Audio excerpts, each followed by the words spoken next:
Нийгмийн олон салбарт амжилттай ажиллаж байгаа залуус олон. Гэхдээ тэдэнд нийтлэг тулгарч байгаа бэрхшээлээ хамтдаа туулах эвэй хамтын ажиллагаад өгүүлэгддэг.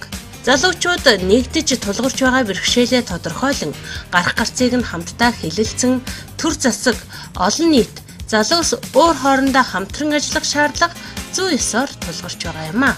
Тиймээс Монголын залуучуудын холбооны салбар Ус аймгийн залуучуудын холбоо аймгийн засаг даргын тамгын газартай хамтран залуучуудын чуулганыг зохион байгууллаа.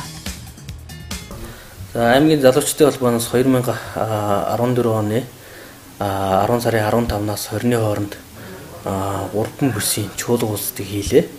За баруун бүс, зүүн бүс, төвийн бүс гэсэн 3 ангиллаар бол нийт 850 залуучууд маань чуулга уулзалт маань амжилттай зохион байгуулагдлаа. За чуулга уулзалтнаар бол залуучууд тулгамдаад байгаа 4 сүдийн хүрээнд бол хилцүүлэг явагдлаа. За 1-р боловсрал, 2-р гэр бүл, за 3-р эрүүл мэнд, 4-р хөдөлмөр гэсэн 4 сэдвийн хүрээнд бол залуучууд маань тулгамдаад байгаа бүх асуудлуудаа бол ярилцаж дээрээс нь урлагийн арга хэмжээ, за спортын арга хэмжээ, за олон нийтийг хамарсан хандивын арга хэмжээ буюу тухайн бүсдээ бол залуучууд маань нэгдэж мод тарьсан ийм үр дүнтэй чуулга маань амжилттай болж өнгөрлөө. За бид нар аймгийн удирдлагуудад одоо энэ чуулганыхаа талаар ерөнхий тайлангаа бол тавина. Дээрээс нь залуучууд маань үнэхээр энэ 4 хүрээнд яг юу тулгамдаад байгаа энэ асуудлуудыг бүгдийг нэгтгэж залуучуудын аймгийн залуучуудын мөрийн хөтөлбөр гаргахад энэ тулгамдаж байгаа асуудлуудыг бол бүгдийг оруулж өгөх хамтарч одоо ажиллахаар ийм юу боллоо. Чуулга уулзалт маань амжилттай боллоо. Залуусын дуу хоолойг сонсох зөв зүйл тэднийг чиглүүлэх, тэдний эрдэм мэдлэг, нэгдмэл хүчийг ашиглах нь төр засаг болоод олон нийтэд тустай. Залуучуудын хөгжлийг дэмжсэн орон нутгийн бодлого шийдвэрт залуучуудын дуу хоолой, санал хүсэлтийг тусгах, гаргасан бодлогоо залуустайгаа хамтран хэрэгжүүлэх үүднээс Ус аймгийн залуучуудын чуулганыг бүсчлэн зохион байгуулж байгаа нь энэ юм а. Чуулга уулзалтад аймгийн засаг дарга Цэнцүрэн, ерөнхий сайдын зөвлөх цогт гэрэл ган очирнаар оролцож илтгэл тавин хэлэлцүүлэг өрнүүлж залуучуудынхаа дуу хоолойг бичлэн сонссон. Аймгийн засаг дарга залууст хандан залуу нас гэдэг бол эрч хүч, эвэй, алсын зориг, чин сэтгэл байдгийг чухалчлан захиж залуучууд хамтарвал нийгэмд эерэг өөрчлөлтийг авч ирдэг юм хэмээн онцлон тэмдэглэсэн юм а.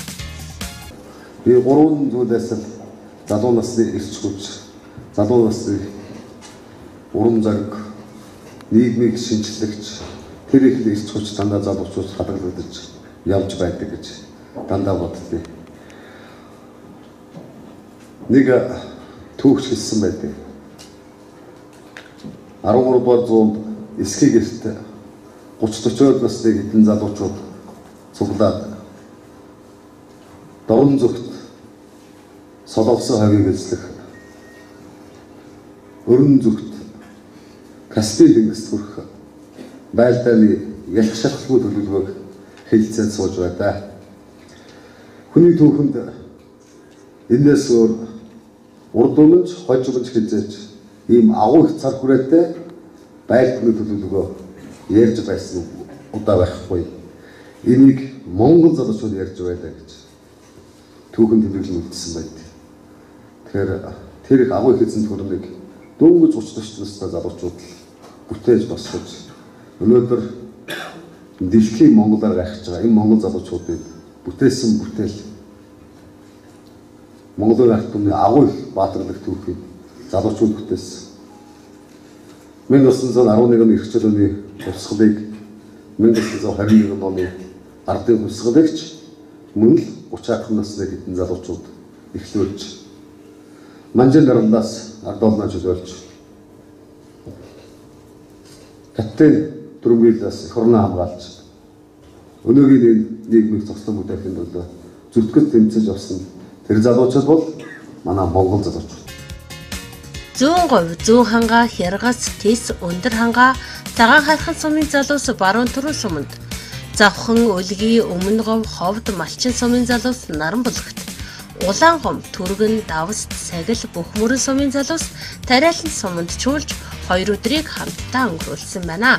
Ингэхдээ залуусын хөгжлийн асуудлаар ажил хэрэгч яриа өрнүүлж, урлагийн тоглолт үзэж, спортын арга хэмжээ зохион байгуулж байгаа сумандаа мод тарих, номын сандан ном хандивлах, цэцэрлэгийн дүү нартаа тоглоом бэлгэлэх зэргээр бүтээлч ажилдаж гар бие оролцлоо.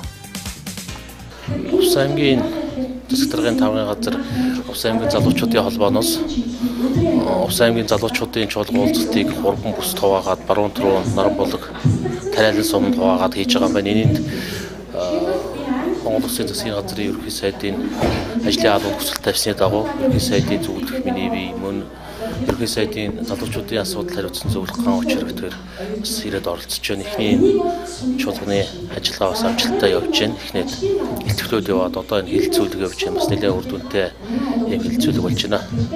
Бид хоёрын хувьд бас тодорхой хэмжээгээр засгийн газрын бодлого чиглэл Увс аймгийн эдийн засгийн боломжийн талаар мөн залуучуудын Увс аймгийн энэ чуулганд оролцож байгаа болон залуучуудад бас өөрсдийнхөө санаа бодлого, хүний хөгжлийн талаар бас өөрсдийнхөө өнгөрсөн амьдралын төв алдаа оноо сургамжийн талаар бас зүгээр зөвлөгөө хэлсээ илүү мэдээлэл хуваалцах чиглэлд бас яриа хийлээ. Одоо зөвлөгөө үргэлжилж байна.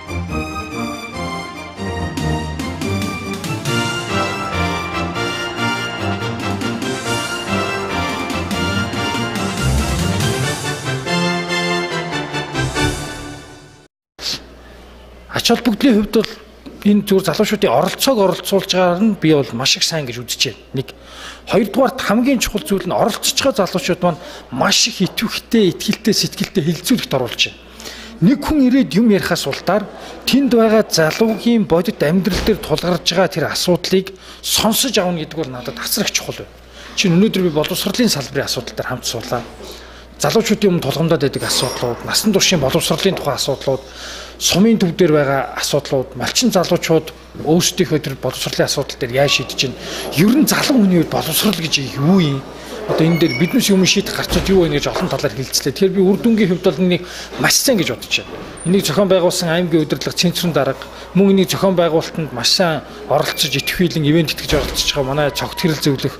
За мөн дээрээс нь энэ орон нутгаас идэвхтэй залуучууд ирж байгаа энэ үйл ажиллагаа мөн энэ үйл ажиллагаан дээр хурцж оролцож байгаа тэр нөгөө эрэм хүрээ хамтлаг одоо манай Увс аймаг их гоё тоглолттой байна. Тэгээ тэр Увс аймгийн маань тэр өөрсдийн залуучуудынх нь гараар бүтсэн, санаачилсан, төсөн мөнгөөрөө боссон эрэм хүрээ гэдэг тоглолтыг ард иргэд маань бүгд үзэж байна.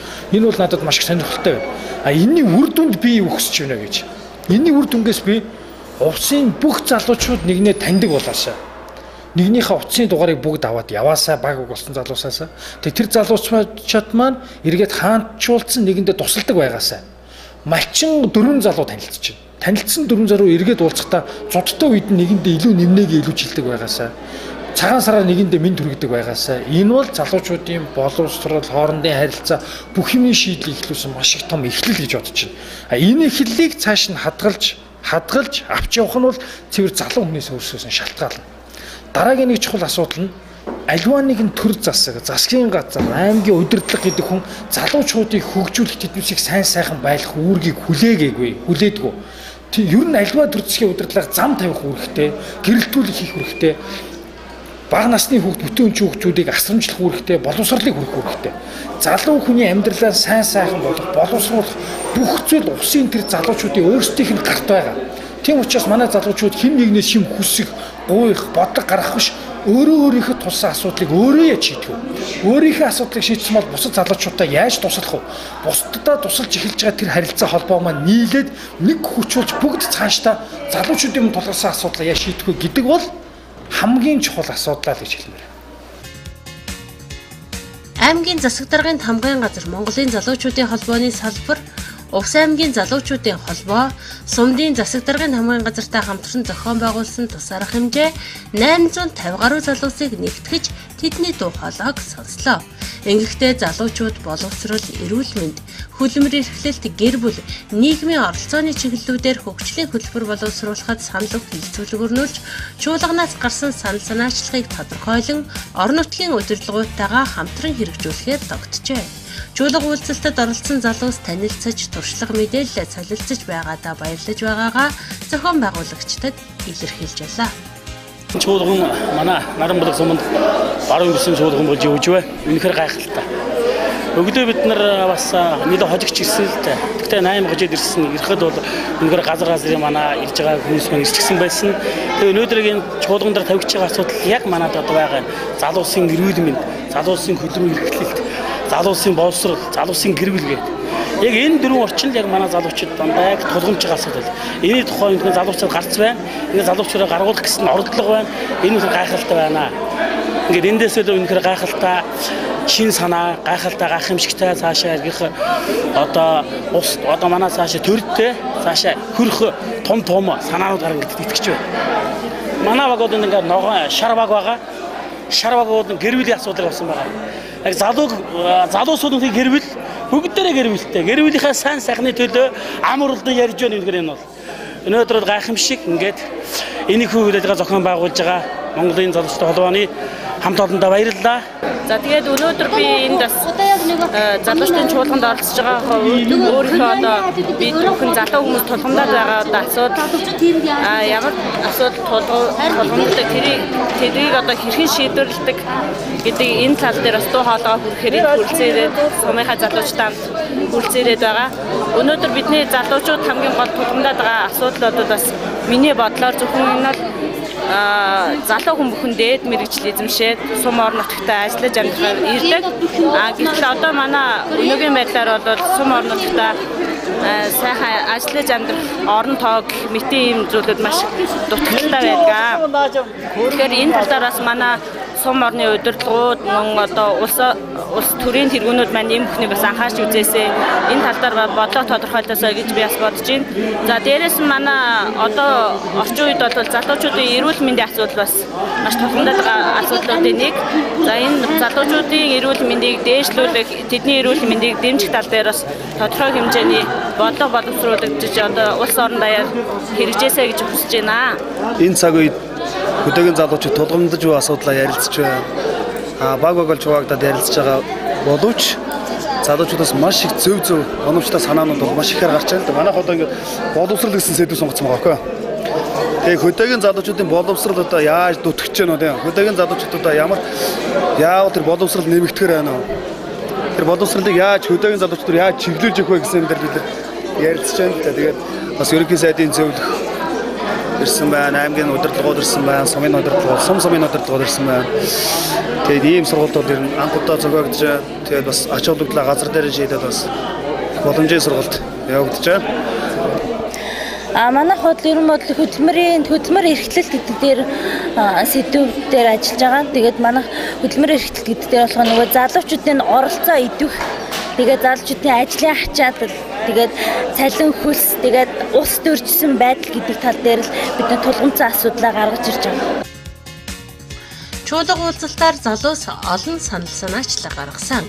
Тухайлбал залуучуудын номын санта болох, насан туршийн боловсролын төв залуучуудад хурж ажиллах, шин төгсөгчдийн боловсролыг шударгаар үнэлэх, амьдрах ухааны боловсролыг дээшлүүлэх, суманд залуу боловсон хүчнийг бодлогоор дэмжих, сургах, сургуулийн өмнөх боловсролд онцгой анхаарах, цэцэрлэгийн орчин нөхцөлийг сайжруулах, хүртээмжийг нэмэгдүүлэх, залуу хүний урмыг хугалахгүй байх, залуучуудын хөгжлийн төвийг сум болгонд байгуулах, гэр бүл төлөвлөлтийн талаарх мэдээлэл түгээх, гэр бүлийн хүчирхийллээс урьдчилан сэргийлэх нөлөөллийн ажлыг зохион байгуулах, ерөнхий боловсролын сургууль гэр бүл төлөвлөлтийн талаар хичээлийн програм нэмж оруулах, эрэгтэйчүүдийн эмчтэй болох, бүх нийтээр гүйдэг өдөртэй болох, бясалгалын төв байгуулах, залуу гэр бүл бүр хашаагаа зүлэгжүүлэх, мод тарих, залуучууд ажил хайх бус ажлын байраа өөрсдөө бий болгож баялаг бүтээгчид болох зэрэг олон шинэлэг анхааруулжтай, нягтлан үзүүштэй,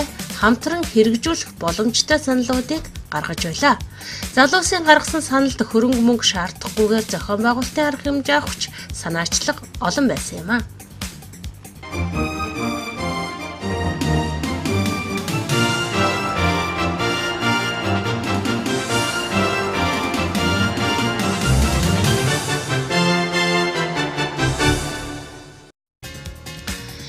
Залуучуудын чуулга уулзалтад оролцогчид залуус бидэнд бисээ хэмлэж шүүмжилт суух цаг хугацаа байхгүй. Харин нэгдэж хамтран ажиллах, бэрхшээлийг хамтдаа туулах эв нэгдэл хэрэгтэй байна. Залуус бидэнд залхуурч хоошоо суух цаг хугацаа бүрч байхгүй.